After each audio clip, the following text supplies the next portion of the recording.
When markets fall hard enough, doubt starts to feel responsible, not emotional, rational. The chart is down, the noise is loud, and suddenly people aren't just questioning price. They're questioning whether the entire idea ever made sense.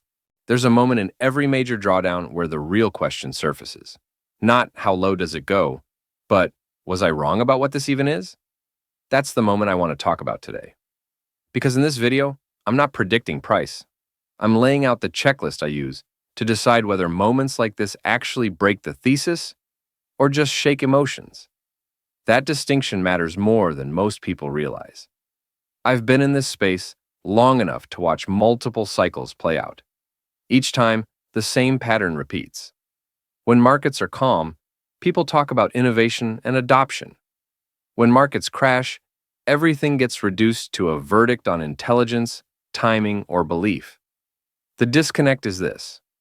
Markets move on sentiment and leverage, but infrastructure moves on regulation, incentives, and time. Those two clocks do not tick at the same speed.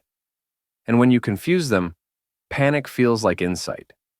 If you stick with me, I want to walk through the structure beneath the noise. Not to convince you of anything, but to show you why this moment didn't change how I interpret what's being built. Everything here is for educational and entertainment purposes only, not financial advice. Always do your own research before making any investment decisions.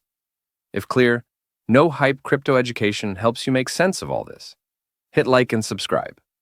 It tells YouTube this series is worth showing to other newcomers, and it helps me keep building it for you. A crash is where narrative markets get exposed. Narrative markets are driven by mood, momentum, and shared belief. They feel powerful on the way up and merciless on the way down. When sentiment flips, everything tied to the story gets dragged with it. Infrastructure systems behave differently. They don't announce progress with green candles.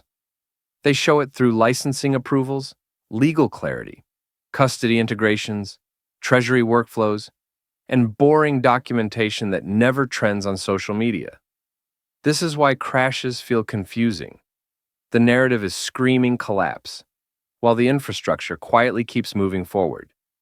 And unless you know what to look for, it's easy to assume the loud signal is the true one. So, during a minus 30% candle, the real question isn't who's selling. It's whether any of the underlying systems stopped being built, stopped being permitted, or stopped making institutional sense. That's the framework I want to apply layer by layer. The first layer most people skip is permission. Institutions don't adopt technology because it's fast or elegant. They adopt what they are allowed to use. Permission means law, regulation, licensing, and survivability under scrutiny. It means the ability to operate across jurisdictions, answer regulators, resolve disputes, and withstand legal pressure without disappearing. This is why I've spent years mapping legal outcomes, regulatory posture, and licensing progress.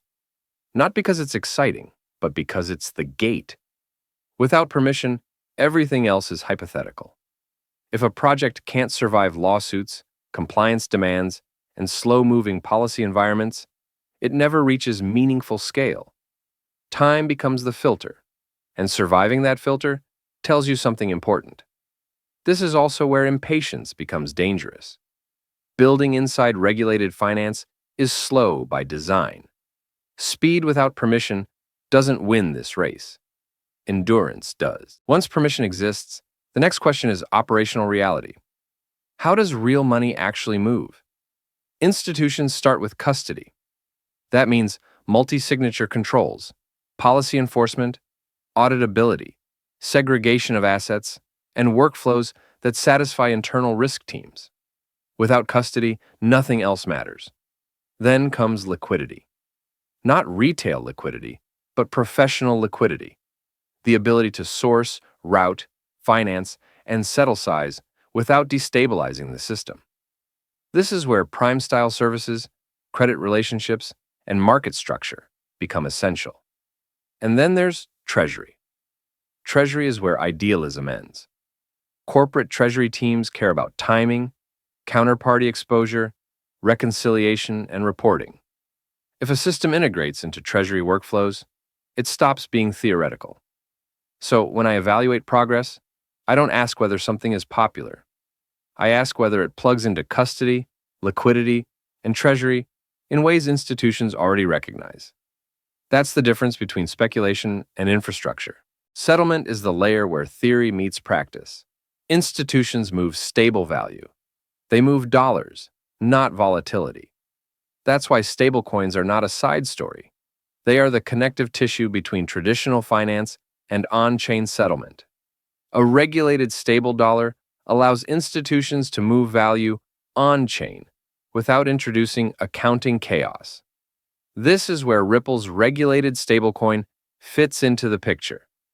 The specific name matters less than the role it plays: predictable settlement, compliance alignment, and integration into existing payment and treasury systems. If your framework is purely price-driven, this looks boring. But if your framework is infrastructure-driven, this is exactly what you expect to see emerge first. So when markets are panicking, I look at whether settlement capabilities are expanding or contracting. Are institutions getting more tools or fewer? That tells me more than a chart ever will. Now we zoom into the XRP ledger itself. Public ledgers face a real challenge. Institutions need controls, while open systems thrive on accessibility. The mistake is framing this as public versus private. The real challenge is enabling regulated participation without turning the system into a closed garden. This is why the XRP ledger has evolved around issuer controls, compliance-aware token features, and identity pathways like decentralized identity, or DID. These aren't features designed to excite traders. They're features designed to satisfy legal and operational requirements. Issuer controls, including the ability to freeze or claw back assets when law requires it, are not flaws in institutional finance. They're prerequisites. Without them, regulated issuance doesn't happen. This is the pattern people miss. Instead of bolting compliance on later, the XRP ledger is aligning itself with how real-world finance actually works. That alignment doesn't guarantee success, but it does make participation possible. And possibility is the foundation of adoption. Now let me be explicit about uncertainty, because confidence without conditions is just belief. There are a few things that would materially change my view. One would be a sustained failure to convert this infrastructure into real institutional usage. Capability without adoption eventually matters. Another would be a regulatory outcome that structurally blocks the model in key markets. Not delays, not noise, but clear incompatibility with how the system is being built. And the third would be a competitor assembling a clearly superior regulated stack faster, with equal or better compliance alignment and operational maturity. If any of those happen, the framework changes.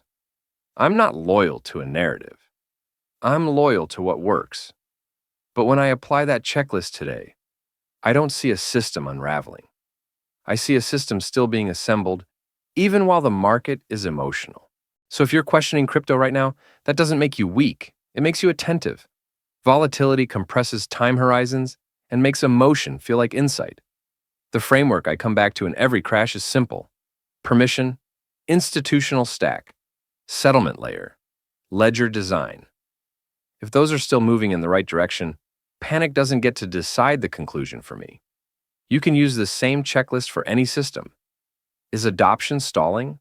Are regulators blocking it? Is the infrastructure degrading or improving? Those questions matter more than any single candle. And if you're trying to explain Ripple and the XRP ledger to someone new, this is the orientation. This is the map. The rest of the channel is where we walk the terrain, one layer at a time. Thanks for watching, and I'll see you in the next deep dive. This channel is for educational and entertainment purposes only, and is not financial advice. Always do your own research and keep the discussion respectful. If you enjoyed the video, please consider liking, subscribing, leaving a comment, or sharing it with a friend.